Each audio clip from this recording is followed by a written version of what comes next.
कोन्निचिवा दोस्तों, मैंने कुछ टाइम पहले ही देखा डार्लिंग इन द फ्रैंक्स, जो कि स्टूडियो क्लोवरवर्क्स की तरफ से एक ओरिजिनल एक्शन ड्रामा मेका साइकोलॉजिकल रोमांस और साईफाई एनीमे है। Darling in the Franks future के एक वर्ल्ड में सेट है।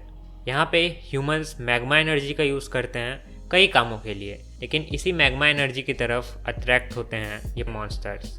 इन्हीं मॉन्स्टर्स को हराने के लिए ह्यूमंस यूज़ करते हैं फ्रैंक्स नामक मशीनों का, जो कि बेसिकली बड़े बड़े रोबोट्स हैं।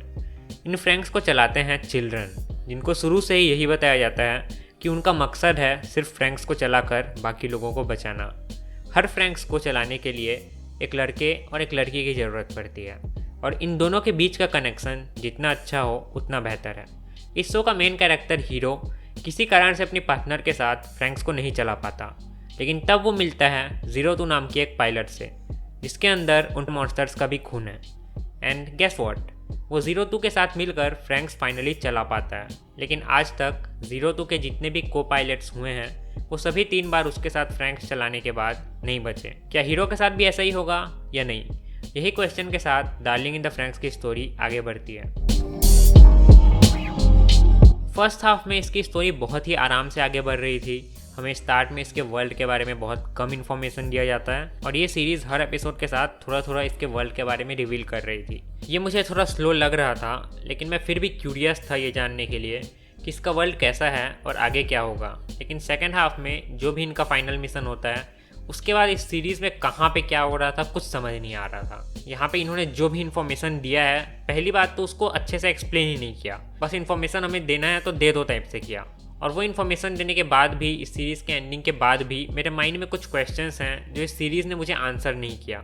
जैसे कि ये बच्चे आए कहाँ से हैं। ऑब्वियसली हो सकता है कि मैंने कुछ चीज़ मिस कर दी हो, लेकिन इसका भी ब्लेम मैं डार्लिंग इन द फ्रैंक्स पे ही डालना चाहूँगा, क्योंकि जैसे कि मैंने कहा, इन्होंने अच्छे से एक्सप्लेन ही नहीं किया। सेकेंड हाफ में कहीं पर भी कुछ भी हो रहा था।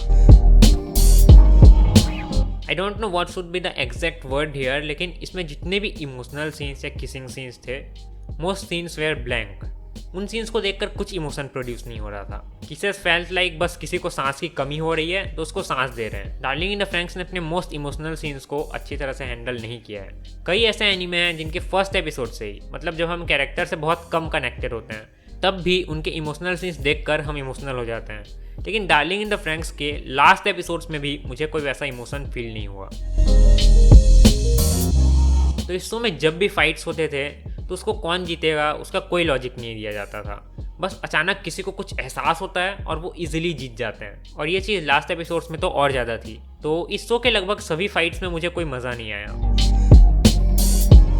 इसका एक पॉजिटिव पॉइंट मुझे लगा कि इसका प्लॉट काफ़ी इंटरेस्टिंग था, और अगर वो फर्स्ट हाफ की तरह ही धीरे धीरे वर्ल्ड बिल्डिंग करते रहते और एक सीज़न के बजाय 2 सीजन्स में कंप्लीट करते इस एनीमे को, तो ये एनीमे अभी के कंपैरिजन में काफ़ी बेहतर निकल सकता था। क्योंकि बाकी नेगेटिव पॉइंट्स होने के बाद भी मुझे 15-16 एपिसोड्स तक इस शो ने पकड़ के रखा, लेकिन उसके बाद अपने ही फर्स्ट हाफ की मेहनत को पूरी तरह से बर्बाद कर दिया इस शो ने।